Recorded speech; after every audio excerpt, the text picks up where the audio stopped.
This podcast is sponsored by Monarch Money. Are you saving to reach your financial goals? Reaching those goals isn't just about getting more money, but by managing what you have. And the best way to manage your money? Monarch Money.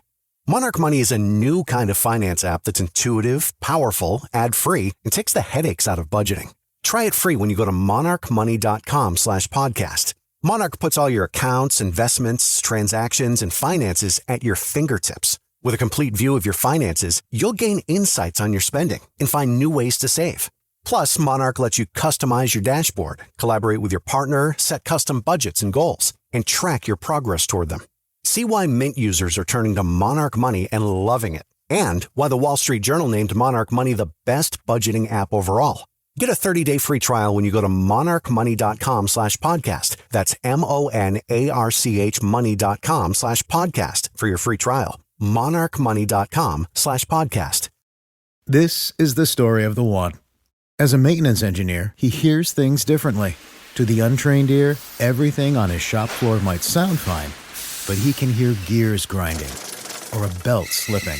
So he steps in to fix the problem at hand before it gets out of hand. And he knows Grainger's got the right product he needs to get the job done, which is music to his ears. Call, click Grainger.com, or just stop by. Grainger, for the ones who get it done. This is Girl Stop Playin, a weekly show that empowers Black women to stop playing with their potential so they can live a life that they love. I'm Coriel, your favorite homegirl, and I'm on a mission to help Black women make the money and get the honey. You can have it all as long as you're willing to work. Welcome back to the Girl Stop Playin podcast. It's your favorite homegirl, Coriel, here to encourage you to stop playing with your potential and start working for what you want in life and in love. You already know that I'm bringing you the information and conversations to help you make more money and get the honey. You can have it all as long as you are willing to work. And I have a special working woman in the building. We got my girl Shanequa Dasher in the studio. Hey girl, hey. Hey girl, hey. I'm so excited that you're here. I am too. Look how fabulous she is, y'all. Hello, darlings. Yes. So we know Shanequa Dasher as the host of the I Wish Your Mother Would podcast, featured here on Grown Woman TV. However, you're a multifaceted, multi-hyphenate millennial mama. Indeed. Okay, so I want to get into Shanequa pre-marriage, pre-motherhood, and then talk about your transition to who you are today. Okay, we can do that. Take us back. You are a proud HBCU graduate. Yes, I am. FAMU. Rattlers, where you at? Girl, they be all up and through here, okay? And I be hating on every single one of y'all. So, FAMU Rattler in the building. What did you study in school? Take us back to college, Shanequa. Gotcha. College Shanequa. So, is that who you were in college? Right, like that, like that. Doom, doom, doom, doom, doom, doom. No. That. That's the soundtrack. So, went to college in 2001. Literally, I remember a day when the towers fell and all the fun. You were in college then? I was in college. Wow, I was literally going to biology class when 9/11 happened. But I went to school for psychology, and I changed my major probably within the first semester to education because I found out I could get a different scholarship for education. So I wanted to work with kids no matter what I did. So that was just the thing, right? So I went in for education, graduated in 2005. In the middle of the year, started teaching in Florida, in Tampa. But one thing was constant. I wanted to move to Atlanta. That was the milk and honey for me. What was it? Was it the blackity black?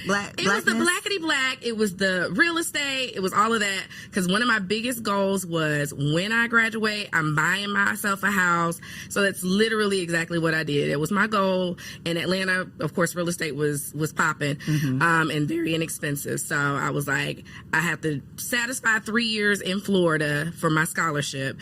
And then I moved to Atlanta after that third year and bought my first house. So went to school, graduated, did all the things. Went to school, graduated, got the scholarship, got the job, and then what? And at what point did you get married? I got married. So I moved here in 2008. I got married in 2011. So I got engaged in 2010. 10. Okay. So did you meet husband after school or in school? I met husband in Nashville when I went to high school. Got you. Okay, so this is hometown. He went to TSU. Shut up. Hey, Tennessee State University. Yes, I did go to HBCU as well. Okay. Pause. Let's go there for a second, because how did you grow up in Cashville, Tennessee? Is that why you didn't go to TSU? Because you had done all the things? Because I had done all the things. Okay, that's understandable. Yeah, okay. I was in dual enrollment. I was like, I was in the streets in Nashville. Gotcha. So you didn't need to be, okay. I was like, let me go to fam. So how did you circle back to hometown? Because that's the thing. Yeah. You bent the block. Yeah. So he was originally from Atlanta. Okay. So when I moved to Atlanta, he was here, and we were just like cool. And I think I did like a tour of Atlanta day where like I just invited a whole bunch of people, and we went to like Royal Coca-Cola and Aquarium and I think Medieval Times, a whole bunch of random stuff. And so we started like reconnecting at that point, but we were friends up until then. Got you. Okay, so from hometown, y'all were friends, got engaged, got married. What year did you have your first baby? Whew. It all literally happened in order. So 2011, got married. 2012, had a baby. Okay. And that's the, yeah. Got you. Okay, and you now have two. And I have two. And so I had my second in 2017. Okay, so girl and boy. Girl, which... Because I be doing surveys. Like, I'm boy mom down over here. Yeah. I don't think that the girl mom life is for me. The reviews on these girls are not that great. How's your experience been, boy versus girl mom? So my girl is like... God sent. Okay. She really is. She was a really good baby. She used to let me sleep. Okay. She and I had. This is not typical. No, it's not typical. You are blessed. She was a very amazing girl. Now I don't know what's gonna happen in these. Well, how old is she years. now? She's 11. Okay, I think you would know though. I think you would definitely be like, she's a good kid. Okay. Yeah, she's a good kid. Okay. So she's 11 right now. She's in her tween years. She's a little different sometimes, but I don't think she's gonna be like, oh my God, she's I not gonna be can't giving stand you my hell. teenage daughter. That part. No, she's not gonna give me blessed. that. Okay. I want to talk through the divorce because I feel like when I met you, you were literally in it, and like have come out on the side very recently. And just in getting to know you and seeing the conversations and having the honor to produce your podcast and literally be in the background on these conversations. A lot of the guests you had were your friends. Yeah. And a lot of the spirit of the conversations just seemed like they were just so happy for the growth that they saw in you and where you are now. Don't be sitting up. We don't have no tissues. I know, I ain't gonna do we don't have tissues in the studio, FYI. But I feel like I learned a lot about you just through, girl, please stop. Girl, stop playing. I ain't even said nothing. I know you said nothing. Oh, God. Okay. I want to talk about who Shanequa 2.0 is. Because based on the conversations, Tabloid, we're going to have to find a tissue. We're going to have to find a tissue. What do you feel like the benefit of your divorce was? Because we could sit and cry about, like, this man and drug me. He ain't. Right. We could do that all day. Right. That is not helpful. It's not beneficial. Not at all. I feel like I've been able to see this butterfly that is blooming out of, like the phoenix, right? You're rising from the flame. So who is Shanequa 2.0 on the other side of this dramatic divorce? That part. So what's bringing you to tears? I don't even know, Coral. I don't know. Thank you. Girl, it's a paper towel. Don't wipe too hard. It's a paper towel. Don't wipe too hard. Y'all, my makeup ugly. Y'all know why now. You still looking good, girl. Okay. So, Shanequa 2.0 on the other end of this, honestly, I'm back to Shanequa pre-marriage, right? And what that means is I found myself, and you hear people say it all the time, don't ever dim your light for anybody, right? But I found myself dimming my light for the relationship that I was in because I didn't want to disrespect my husband. I wanted to be the good wife, right? And so in wanting to be the good wife, if something made him feel some type of way, I just wouldn't do it. And that was a part of me not having boundaries. I understood that. I understand that now, but before I didn't understand that, right? I was 27 when I got married. I'm 41 now. And so a lot of that I'm going to place responsibility on myself because I didn't have the boundaries I needed to have. And so I kind of just let him run amok. And let me not say that. Let me not say let him run amok. I just accepted what wasn't good for me. And the thing is, though, not to place blame on anybody, most of us don't know. Like, you went into it trying to be a good wife, but what is a good wife? Right. Who had a conversation with you about what a good wife is? Exactly. And is there even a such thing as a good wife? It's like you figuring out the version that works for you. Right. And let's talk about this and make sure it works together. Exactly. Like, the version you want to be as a husband, the version I want to be as a wife, let's make sure they work together. And whatever version of being a good husband was for him, he probably wasn't taught that either. He probably didn't know what the hell he was doing either. So he just shows up trying to be whoever he thinks a husband should be. Right. You showing up trying to be the wife you think, and neither one of you are fulfilled. In that. And I think it's such a common scenario of women losing themselves. You can lose yourself in a good marriage. You can lose yourself in a good man, right? The best man you still don't want to get lost in because, God forbid, life happens. Right. You still got to be something on the other side of it. Right. So looking back, what would those boundaries have looked like? Like, what do you think healthy boundaries would have been, knowing what you know now? Honestly, not ignoring stuff. Like, I ignored a lot of things just because I was like, everybody got to put up with something. And so I can deal with this and I can deal with that. Like, not being kind is, for me, like, very, very big. Kindness is huge. And if I can't wake up and say good morning, or you can't wake up and say good morning to me, that's a minute, small thing that needs to happen in a marriage, I would think. In any kind of relationship, mother, son, friend, whatever. We should be cordial. We should be cordial. We should sleep in the same level of the house. We should. So do you feel like any of these things were like you didn't recognize, or you didn't think that they were a big deal? You thought that y'all worked through it, or you thought it would change? Not pre-marriage. They were post-baby. That's a thing, Shanequa. Okay, so pre-baby, post-marriage. I know it was a short period. But what was that? Do you think that period was different? Like, do you think it was the baby that just threw everything? Prior to us ever getting married, we never had an argument. Then probably post baby, which a very big goal of his was to have children. Okay. So post baby, like, just stuff started to unravel. So at that point, we got what we want. And that not usually, but a lot of times when we hear that, it's on the other side. It's like, well, the woman, I wanted the baby. You could, I'll take you or leave you, but now I got my baby, I'm good. So you're saying it was basically the other way around. And not even the other way around. Like, not desperately, but I definitely wanted children. Like, that's a big goal of mine because, I love children and I love working with children. So that was a big goal of mine. That's why I wanted to get married, have kids, do everything the right way. Right? So I definitely wanted the same things, but I definitely think that he probably wanted that more than he wanted a wife and everything else. Okay, so at what point, what was your Girl Stop Playin moment? Because you have done all the things the right way. You are attempting to be the good wife. You have 2 kids now.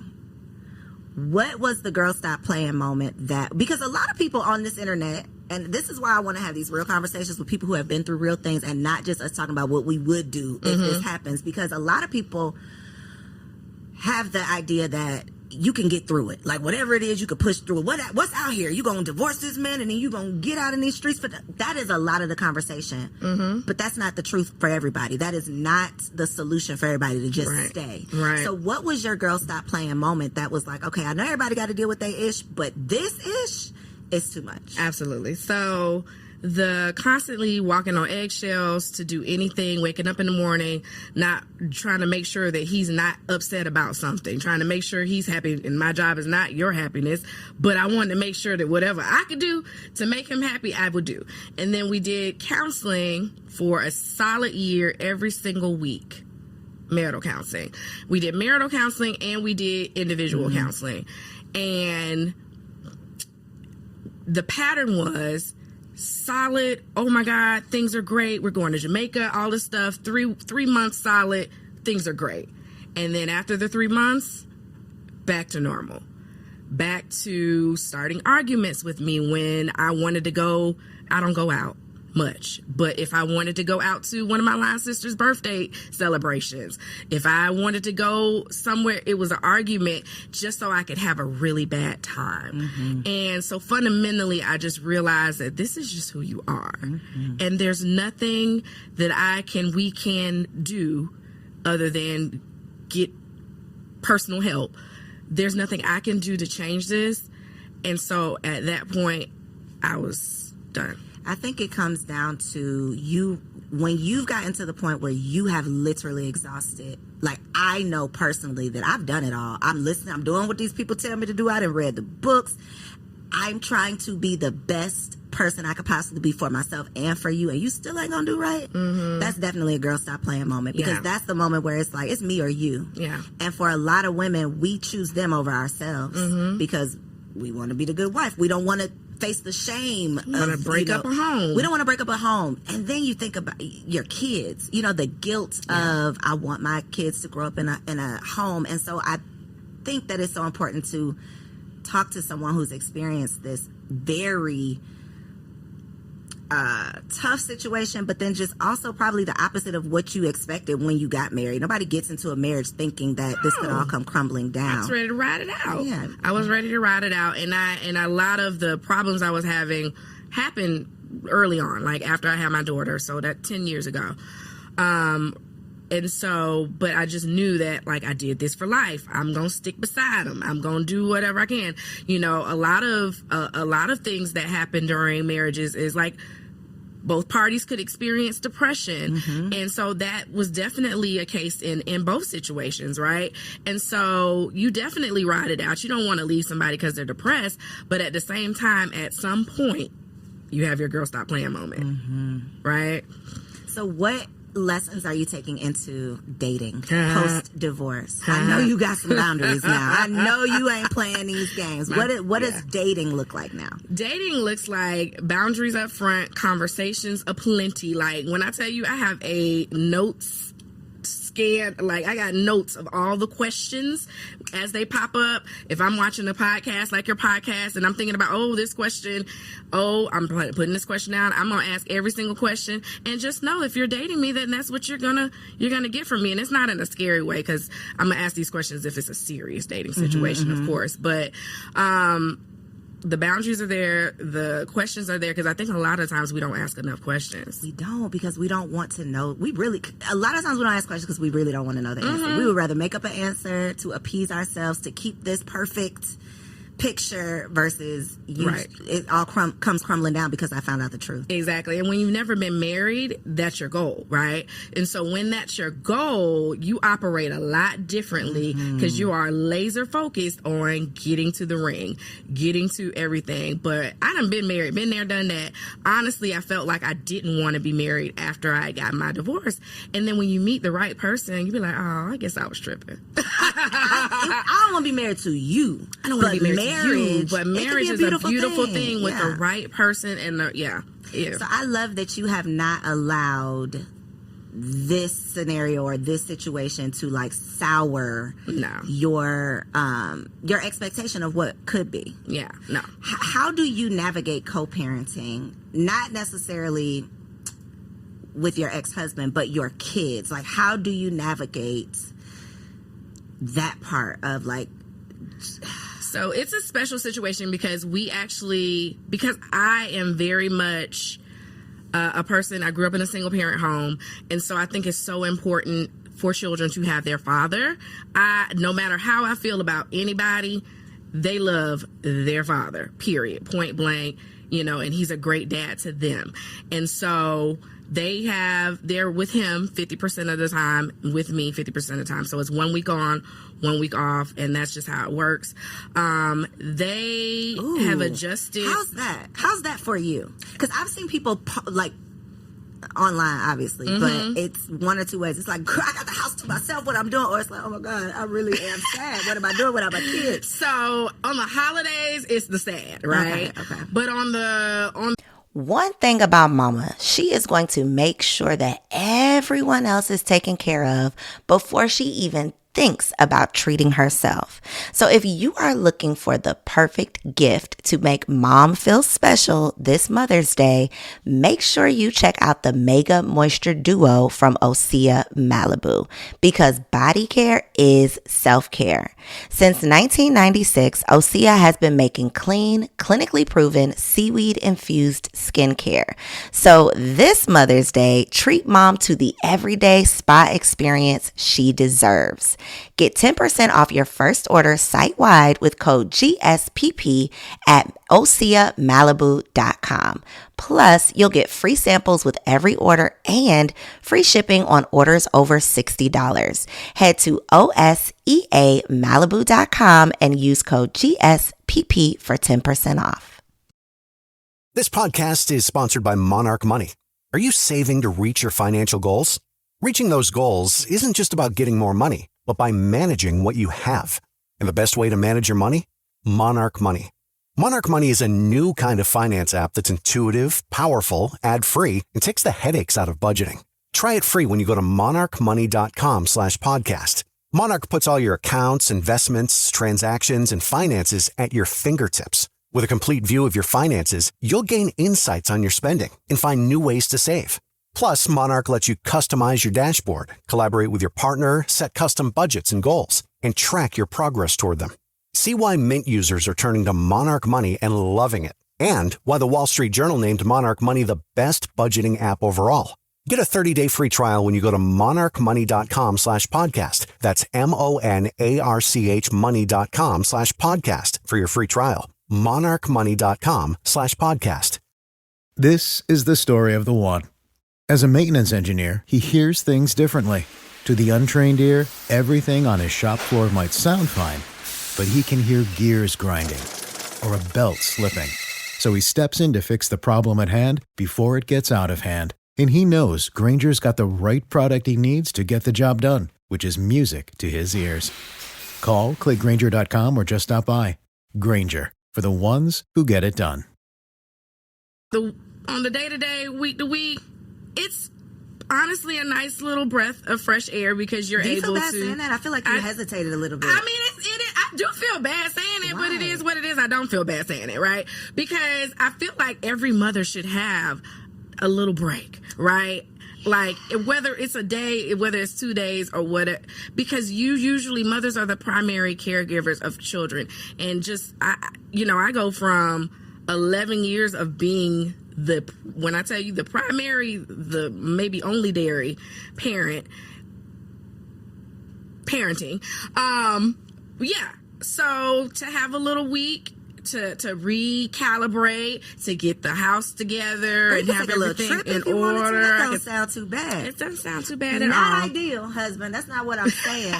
But one of the conversations in one of these Facebook groups I was in was talking about like married mom versus single mom the benefit of the single mom part. Mm-hmm. Because on very few occasions is a married mom gonna have a full weekend to herself or a full week to herself. That's like never gonna happen. Right. So we always think of all of the bad stuff that comes with, which of course is not ideal. I'm not saying that of being a single mom. It's not ideal, but there are a little bit of a silver lining because damn, the married mama, she ain't getting no weekend off. Right. She's not getting a week. She in it. And then the single mom, and let's say that there's two single moms. There's single mom that's co-parenting, and then there's single mom that's just completely a single mom that has and then there's single mom that's married, but that's another conversation. And then I've been two of them. So, single mom that's married, a single mom that's co-parenting, a single mom that's just single and has no father in their life, right? I've been two of the three. And so, I will say that the single mom that has no father in their life, they definitely have it a lot harder. And so, for them, it is so important for them to have a village. Like, when I tell you it's so important, but sometimes that mom chooses not to have a village because she just rather do it on her own. So, there's the tough part. But we're raised to be able to do it on our own. And if we can't, something's wrong with you. Mm-hmm. If we can't, we feel bad, so we don't want to admit it. We don't want to talk about it, which is one of the conversations. Do not cry. Yeah. Okay? Which is one of the conversations I specifically remember. It was you and Coach Kim, and y'all were talking about very close after, I guess, not necessarily the divorce, but maybe the breakup or whatever, you know, a moment that you all had where she was able to talk you through some things and y'all were able to like cry on her floor, whatever you needed to do. What has been the benefit and the value of your village? Because there are some things that I feel like it's going to take another woman. It's going to take a sister. It's going to take like a girlfriend to help get you through, which is why it's so important that we don't only focus on our husband and our romantic relationships, because you do need a village. So how was your village able to help you and step up? Well, let me say this first. So let my ex-husband tell it. My village is the reason that I divorced him. And that is absolutely not at all the truth. Well, I am the reason that I divorced him. However, though, let me tell you where the truth, not in your specific situation, but how that can be the case and how it should be the case is if you are dealing with some shit that is beneath you, that is not good for you, that is bad for your safety, that is bad for your sanity, then yes, your village should step up and be a voice to say, sis, right, is this really what you want to be a part of? Is this really serving you? Is this really what God has for you? So it might not be the case in your situation, but your village should be a voice in helping you remember who you are. Agree. Sure. And in my case, it was I kept to myself about it, right? In protecting my marriage, I was trying to work through it. And so at some point, after I'd already made my decision, then I opened up about what was happening. And honestly, what they did for me was they asked me critical questions. Is this what you want to do? Are you sure this is what you want to do? You know, is there no way that you can work it out? They literally advocated on the behalf of the marriage, but at the same time supported me in what I decided to do. So I'm going to say that first. And then when I decided that I was doing it, it was balls to the wall. Girl, what you need, I got you. You know, one of my best friends, Tony Lowe, the corporate T, she took me to my 40th birthday happened in the middle of all of this. She took me to Cabo for my birthday, all expense paid. She's like, I know you don't want to do anything because I'm just like in this slump. She was like, but we're going. Pack your bags, let's go. So she took me to Cabo. My other girlfriends stepped in when I needed help with the kids. My other girlfriends said, okay, how can we strategically plan what you're going to do next? Where are we finding your place to live? All this other stuff. Like, they came through in the best way possible, and they still come through right now because I'm still in the middle of it, right? So I just shout out to my village. Shout out to the village. It's so important. We talk about the village when it comes to kids, but just living well, and I mean like being well within like your mental, your spirit, just having people who care about you, people you can lean on, people you can call it, is so important, which is why we got to bring balance to the conversation of let's just focus on romantic relationships. Right. That's not all that's going to sustain you. There's literal research that shows that the quality of life and the length of your life is exceptionally better when you have those strong foundational friendships. Absolutely. So. And if you're in a romantic relationship that does not support you having those friendships, run. That's a problem. Ooh, let's go there. What are some red flags, Shanequa? Because, again, we all say go get married, go find your man, go get married. That's what the world wants you to do, right? Does not always work out. Y'all are finding some men that are not your man. Y'all are marrying the wrong man. That's the thing. So, Shanequa, on the other side of it, what were some, you said y'all didn't have any arguments, but before you got married, but you being the evolved woman that you are, I know you can pinpoint, okay, well, I should have been side-eyeing that comment or this attitude towards this. Like, what are some things that you could share with a woman out there who may be dating, she's being courted? What are some things she should be looking for? What are some of those questions you got in your note app? Like, how can your lesson be used for someone else? So if somebody kindly tells you that they're crazy, they are, okay? Believe them. So, you know I'm crazy, right? Believe them. But they say it in a joking way. Just believe them, okay? Just believe them. That's a thing. Definitely if somebody like really is like questioning, so you going out with them, or are you doing this, or are you doing that? Like, really, what is your motive behind questioning me hanging out with girlfriends of mine, right? Especially if you have quality girlfriends. You know your friends. You know your friends. Because you might have some friends that might be like, okay, husband may not want you around them. But if he don't want you around nobody. But if he don't want you around nobody, like your top tier friends, run. Because it's a thing. if your boo is jealous of you, you notice some things that may seem like, yes, men are jealous of women sometimes. If they comment on how girls or pretty girls get different things and they are jealous of that, that's a thing. Oh, it's a thing. Wow. I used to be insulted by calling me pretty. Okay, that's different. Mental health is women are having the conversations around mental health, but men are dealing with these things. So if I did something like everybody goofs up, makes mistakes, I'm clumsy, I do things like that, must be nice to be pretty.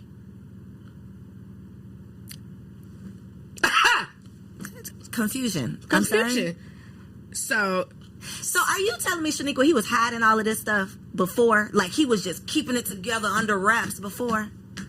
He was a lying-ass legion. Yeah. That's the thing.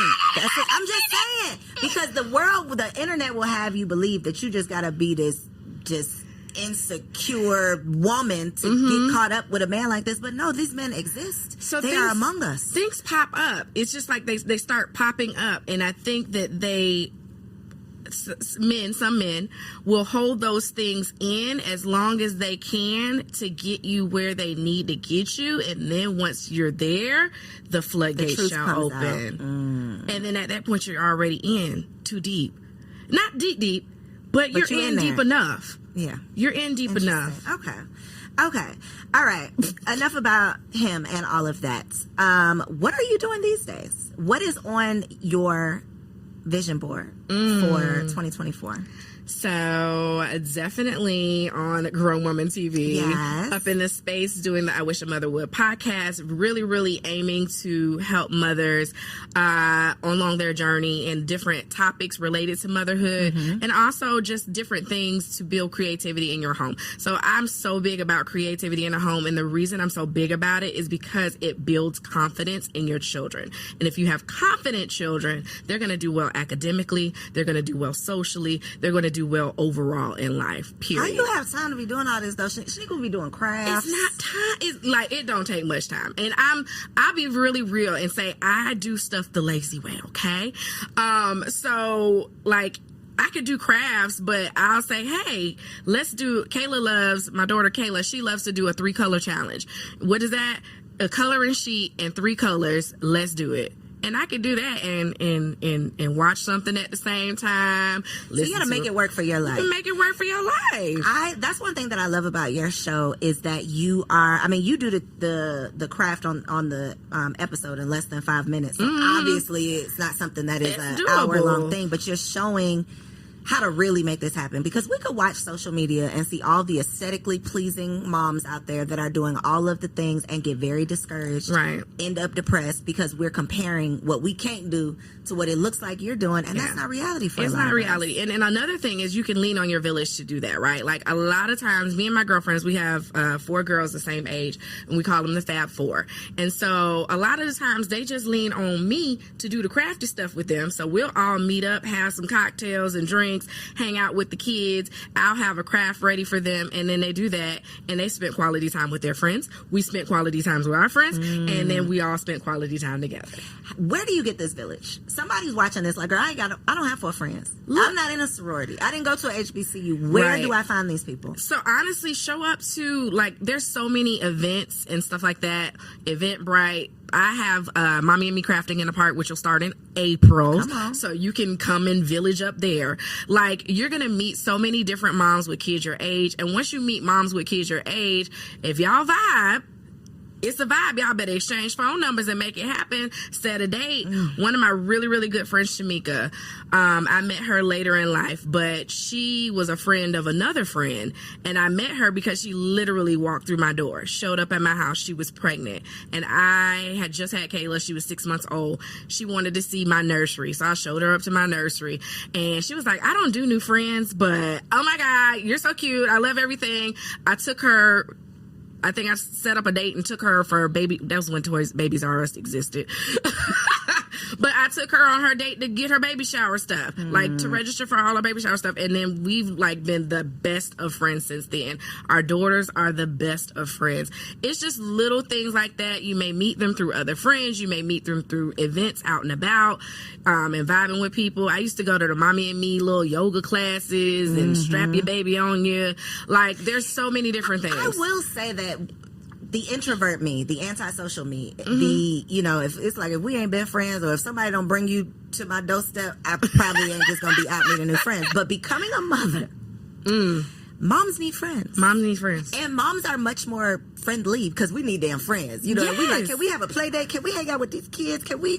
That's how, exactly. And that's how you multitask friendships. You got the play dates. You got, oh, hey, we're going to play date, but let me go run to the store real quick. That part. Can you keep these kids? You did something that I am learning so much. One of the things when we had the vision board party for the network, you were like, okay, I'm going to take the kids over to this friend's house. She going to keep all the kids tonight. Then next weekend, they'll come to my house. That even is a concept that I don't know that this is what y'all are doing. Yeah. You're making it work. Yeah, you make it work. And you're getting babysitting hours in. Yeah, I ain't never paid for a babysitter.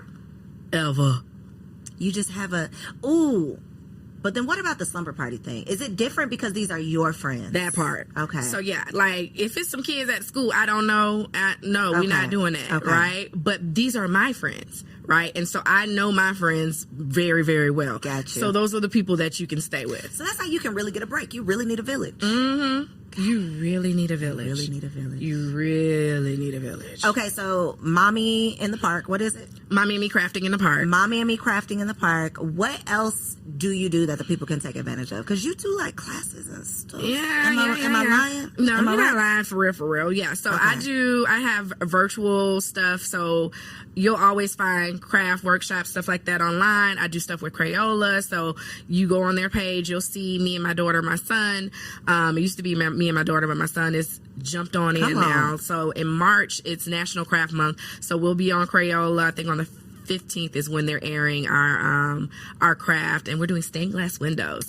And so as they're following me on Dasher Creations, there's always stuff popping up. So whether it's something that they can follow along virtually or in person, like Mommy and Me Crafting in the Park. And then I also have a book. So come on, I have a book. Tell us about the book. So I have several books actually. So I have one book called Calculate and Create Adventures 2 × 2 = 1, and I'm done. And it's about a girl who does not like math, but she realizes that through crafting and sewing that she actually has been doing math all along, and so she finds a way to enjoy it.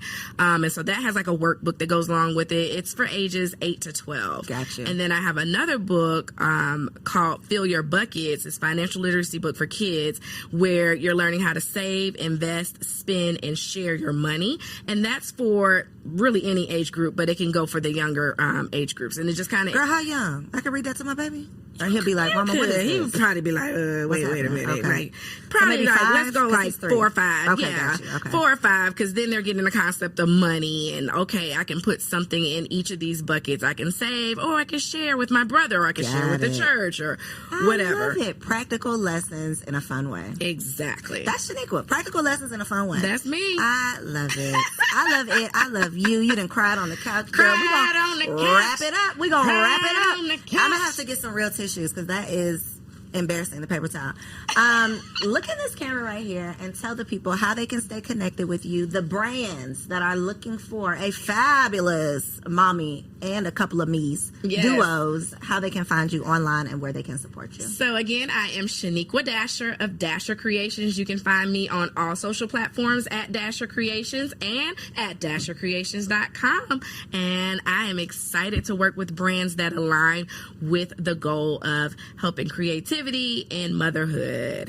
Yes. So I just recently released our new line of promo products specifically for podcasters. So Bam asked me about my podcast. We don't have a mug for you yet, Shanequa, so don't get excited about the mug. Okay. But we do have the sweatshirts, and I did bring you a t-shirt. So you can wear your Ask About My Podcast shirt, and people are going to do what? Ask about my podcast. And then I say, tune in to I Wish a Mother Would podcast on Grown Woman TV. That part. If you have a podcast and you need the people to know about it, make sure you log on to grownwomantv.com. Check out the shop. We got mugs, shirts, sweatshirts, wine glasses, whatever you need, holla at your girl. If you enjoyed this episode, please make sure you like, comment, subscribe to the channel, and share it with a friend, okay? And if you happen to be listening on Apple or Spotify, leave your girl a 5-star review. But if it ain't 5 stars, keep it to yourself, okay? Love you. See you on the next episode. So if you made it this far, I just know you loved that episode. Well, what you did not know is that we recorded it right here in ATL at Elevate Studios. Yes, your girl has her own studio, y'all, and it's not just for me. I'm opening it up for you too. So if you have a podcast, if you are a vlogger, a YouTuber, or a content creator, and you are looking for a professional studio to record your content, or you want to hire me and my team to fully produce your content, make sure you check out the show notes below or log on to elevateagency.com.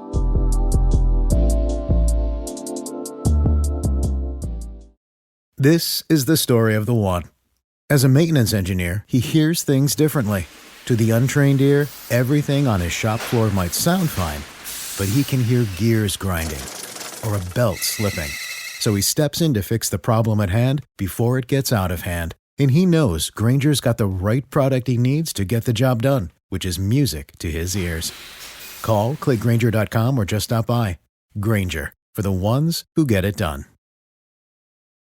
When you need mealtime inspiration, it's worth shopping Baker's, where you'll find over 30,000 mouth-watering choices that excite your inner foodie. And no matter what tasty choice you make, you'll enjoy our everyday low prices, plus extra ways to save, like digital coupons worth over $600 each week. You can also save up to $1 off per gallon at the pump with fuel points. More savings and more inspiring flavors make shopping Baker's worth it every time. Baker's, fresh for everyone. Fuel restrictions apply.